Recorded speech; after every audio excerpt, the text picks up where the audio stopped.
ನಮಸ್ತೆ. ಶಿವಮೊಗ್ಗ ಮಧು ದೇವಿ ಆರಾಧಕರು ಸುಮಾರು ಜನ ಕರೆ ಮಾಡ್ತಾ ಇದ್ದೀರಾ, ಸಂತೋಷ. ಅದರಲ್ಲಿ ಒಂದು ವಿಚಾರ ಏನಂತ ಹೇಳಿದ್ರೆ, ಜಾತಕ ರೀತ್ಯ ಬಂದರೆ ಗುರುಬಲ ಇರೋದಿಲ್ಲ, ಕಾಲಮಾನ ಪ್ರಶ್ನೆಶಾಸ್ತ್ರಕ್ಕೆ ಹೋದರೆ ದೈವ ಬಲ ಇರೋದಿಲ್ಲ.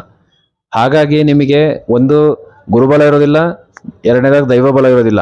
ಹಾಗಾಗಿ ನಿಮಗೆ ಎಲ್ಲೇ ಹೋದ್ರೂ ಕೂಡ ನಕಾರಾತ್ಮಕ ಶಕ್ತಿಗಳು ನಿಮ್ಮನ್ನು ಹಿಂಬಾಲಿಸ್ತದೆ.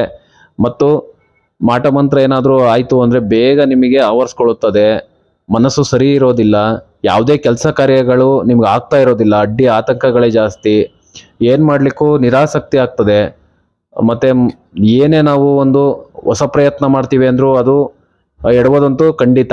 ಹಾಗಾಗಿ ನಮಗೇನು ಅನಿಸ್ತದೆ, ಇದೆಲ್ಲ ತಿಳ್ಕೊಳ್ಳೋದೇ ಇಲ್ಲ ನಾವು, ಸೀದಾ ನಮಗೆ ಮಾಟ ಮಂತ್ರ ಪ್ರಯೋಗ ಆಗಿಬಿಟ್ಟಿದೆ ಅಂತ ಅನುಮಾನ ಮಾಡ್ಕೊತ ನಾವು ಅಲ್ಲಿ ಇಲ್ಲಿ ಅವರಿಗೆ ಕೇಳ್ಕೊತ ಸುಮ್ಮನೆ ದುಡ್ಡುಗಳ್ನ ಹಾಳು ಮಾಡ್ಕೊತಾ ಇದ್ದೀವಿ.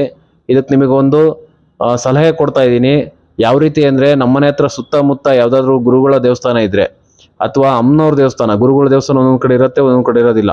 ಅಮ್ಮನವ್ರ ದೇವಸ್ಥಾನ ಏನಾದ್ರು ಇತ್ತು ಅಂದರೆ ಅಲ್ಲಿಗೆ ಪ್ರತಿ ಮಂಗಳವಾರ ಅಥವಾ ಶುಕ್ರವಾರ 2 ದಿನದಲ್ಲಿ ಯಾವಾಗ ಆಗುತ್ತೋ ಆಗ ನೀವು ಹೋಗಿ ಬರೋ ಅಂಥದ್ದು. ಮಂಗಳವಾರ ಶುಕ್ರವಾರ ಹೋಗ್ಬಿಟ್ಟು ಅಮ್ಮನವ್ರಿಗೆ ಏನಿಷ್ಟ, ಹೂವು ಅಥವಾ ಮಡ್ಲಕ್ಕಿ, ಆಗಿಲ್ಲ ಅಂದರೆ ಏನೂ ಅಡ್ಡಿ ಇಲ್ಲ, ಹೋಗುವಂಥದ್ದು, ಕೂರೋವಂಥದ್ದು, ಕೈ ಮುಗಿಯೋದು, ಪ್ರಾರ್ಥನೆ ಮಾಡ್ಕೊಳ್ಳೋವಂಥದ್ದು. ಅದೇ ರೀತಿ ಪ್ರತಿದಿನ ಮಂಗಳವಾರ ಮತ್ತು ಶುಕ್ರವಾರ ಪ್ರತಿನಿತ್ಯ ಮಾಡ್ತಾ ಬನ್ನಿ. ಬೆಳಗ್ಗೆ ಅಥವಾ ಸಂಜೆ ಯಾವಾಗ ಒಂದು ಅರ್ಧ ಗಂಟೆ ಕುತ್ಕೊಳ್ಳಿ, ಅಲ್ಲೇ ಹೋಗೋದು, ಕೈ ಮುಗಿಯೋದು, ಒಂದು ಅರ್ಧ ಗಂಟೆ ಕುತ್ಕೊಳ್ಳೋದು. ತಾಯಿ ಹೆಸರಂತೂ ಗೊತ್ತಿರುತ್ತೆ, ಚೌಡೇಶ್ವರಿ, ಮಾರಿಕಾಂಬೆ, ದುರ್ಗೆ ಅಥವಾ ಕಾಳಿ, ಯಾವುದೇ ದೇವಸ್ಥಾನ ಇರಲಿ ಅಮ್ಮನವ್ರದ್ದು, ಅಲ್ಲಿ ಕುತ್ಕೊಳ್ಳೋದು. ಆ ತಾಯಿ ಹೆಸರು ಏನು ಗೊತ್ತಿರುತ್ತಲ್ಲ, ಅದನ್ನೇ ನೀವು ನಾಮಸ್ಮರಣೆ ಮಾಡ್ತಾ ಬರೋದು. ಅದೇ ನಾಮಸ್ಮರಣೆ ನಿಮಗೆ ಜಪವಾಗಿ ಪರಿಣಾಮ ಬೀರ್ತಾ ಆ ತಾಯಿಯ ದೃಷ್ಟಿ ನಿಮ್ಮ ಕಡೆ ಬೀಳ್ತದೆ. ಸಂಪೂರ್ಣವಾಗಿ ನಿಮಗೆ ಜಾತಕ ರೀತಿಯ ಗುರುಬಲ ಇಲ್ಲ ಅಂದ್ರೂ ಚಿಂತೆ ಇಲ್ಲ, ಈಗಿನ ದೈವಬಲ ನಿಮಗೆ ಸ್ಟಾರ್ಟ್ ಆಗ್ತದೆ.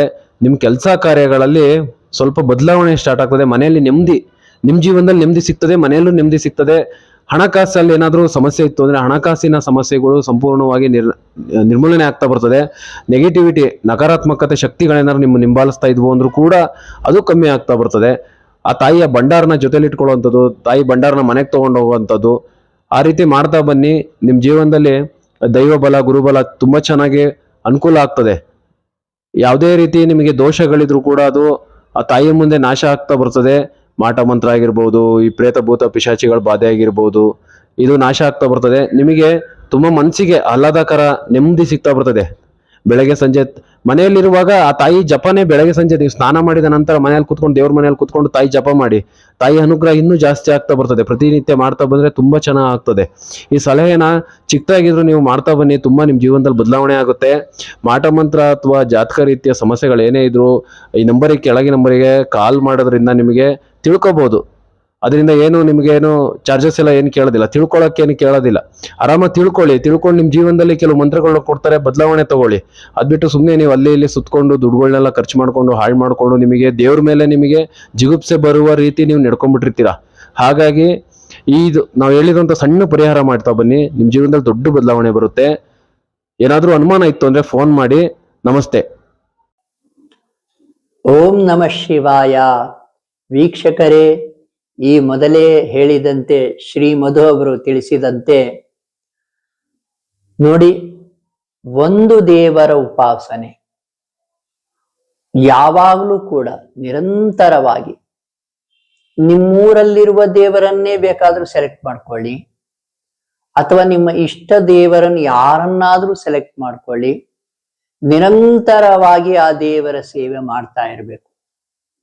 ನೋಡಿ, ವಾರ ಮಂಗಳವಾರ ಶುಕ್ರವಾರ ತಾಯಿಯ ದೇವಸ್ಥಾನಕ್ಕೆ ಹೋಗೋದು ಏನು ಕಷ್ಟ ಆಗಲ್ಲ, ಅಥವಾ ಒಂದೊಂದು ವಾರ ತಪ್ಪಿದ್ರು ಏನಾಗಲ್ಲ. ಹೋಗ್ಲೇಬೇಕಂತಲ್ಲ, ಒಂದೊಂದು ವಾರ ಏನಾದ್ರೂ ಕೆಲ್ಸಕ್ಕೆ ಹೋಗ್ತೀರಂದ್ರೆ ತಪ್ಪಿಲ್ಲ, ಅವಾಗ ತಪ್ಪಿಸಿದ್ರು ತಪ್ಪಿಲ್ಲ.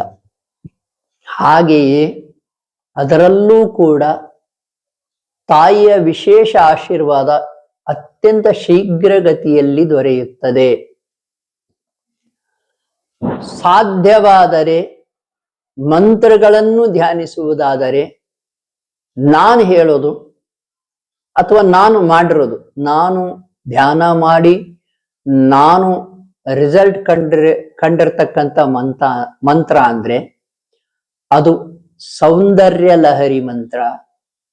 ಸೌಂದರ್ಯ ಲಹರಿಯಲ್ಲಿ ಅದು ಕೂಡ 1ನೇ ಮಂತ್ರ, 4 ಲೈನ್ ಇರುತ್ತೆ. ಇದನ್ನು ಪದೇ ಪದೇ ಹೇಳ್ತಾ ಇದ್ದೇನೆ. ಇನ್ನು ಸಾವಿರಾರು ಸರ್ತಿ ಹೇಳ್ತೇನೆ. ಯಾಕೆಂದರೆ ಈ ಧ್ಯಾನವನ್ನು ಮಾಡಿ ನಾನು ರಿಸಲ್ಟ್ ಕಂಡಿದ್ದೇನೆ. ಅಷ್ಟೇ ಅಲ್ಲ, ಸಾಕಷ್ಟು ಕ್ಲೈಂಟ್ಸಿಗೂ ಕೂಡ ಈ ಮಂತ್ರವನ್ನು ಕೊಟ್ಟಿದ್ದೇನೆ. ಎಲ್ಲರೂ ಹೇಳ್ತಾ ಇರೋದು ಒಂದೇ ವಿಷಯ, ಗುರುಗಳೇ ನೀವು ಇನ್ನು ನಮಗೇನು ಹೇಳುವ ಅವಶ್ಯಕತೆ ಇಲ್ಲ, ಈ ಎರಡೇ ಮಂತ್ರಗಳು ಸಾಕು. ಸೌಂದರ್ಯ ಲಹರಿ 1, ಸೌಂದರ್ಯ ಲಹರಿ 32. ಸೌಂದರ್ಯ ಲಹರಿ 1 ಬಂದ್ಬಿಟ್ಟು ಶಕ್ತಿಗಾಗಿ, ಸೌಂದರ್ಯ ಲಹರಿ 32 ಬಂದ್ಬಿಟ್ಟು ದುಡ್ಡು, ಕಾಸು, ಚಿನ್ನ, ಭೂಮಿ, ನಿವೇಶನಗಳು ಏನಿದ್ರು ಸಂಪತ್ತು ಅಂತ ಏನ್ ಕರಿತೀವಿ ಅದಕ್ಕಾಗಿ. ನೋಡಿ, ಇಷ್ಟು ಸಿಂಪಲ್ ವಿಷಯ ಇದೆ, ಆದ್ರೂ ಯಾರು ಕೂಡ ಮಾಡಲ್ಲ. ನೋಡಿ, ಅದರಲ್ಲೂ ಕೂಡ ಅಮಾವಾಸ್ಯೆ ದಿನಗಳಲ್ಲಿ ಆ ದೇವಿಯ ದೇವಸ್ಥಾನಗಳಿಗೆ ಮತ್ತೆ ಮತ್ತೆ ಹೋಗಿ, ಅಮಾವಾಸ್ಯೆ ದಿನಗಳಲ್ಲಿ, ಹುಣ್ಣಿಮೆ ದಿನಗಳಲ್ಲಿ, ಶುಕ್ರವಾರ, ಮಂಗಳವಾರ ಈ ದೇವಿಯ ಆಶೀರ್ವಾದ ತಗೊಳ್ಳಿ. ಸಾಧ್ಯವಾದರೆ ಹೂವು, ಮಲ್ಲಿಗೆ ಹೂವನ್ನು ಕೊಡಿ. ಇದೆಲ್ಲ ಮಾಡೋದ್ರಿಂದ, ಬೆಲ್ಲವನ್ನು ದಾನ ಮಾಡೋದ್ರಿಂದ, ಸಕ್ಕರೆ ದಾನ ಮಾಡೋದ್ರಿಂದ ಏನಾಗುತ್ತೋ ನಿಮಗೆ ನೋಡಿ ದಾನ ಮಾಡಿ. ಇದರಿಂದ ದೇವಿಯ ಮಹಾ ಆಶೀರ್ವಾದ, ಮಹಾ ಕೃಪೆಗೆ ನೀವು ಒಳಪಡ್ತೀರಾ.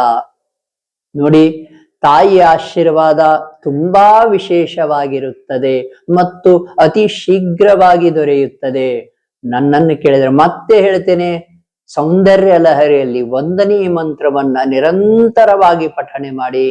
ಯಾವುದಾದ್ರೂ ತಾಯಿಯ ದೇವಸ್ಥಾನಕ್ಕೆ ಹೋಗಿ ತಾಯಿಯ ಪಾದವನ್ನ ನಂಬಿ, ನಿಮಗೆ ಖಂಡಿತವಾಗಲೂ ಒಳಿತಾಗುತ್ತದೆ. ವೀಕ್ಷಕರೇ, ನಮ್ಮ ಯೂಟ್ಯೂಬ್ ಚಾನಲ್ಗೆ ಆಶೀರ್ವದಿಸಿದ್ದಕ್ಕಾಗಿ ಧನ್ಯವಾದಗಳು.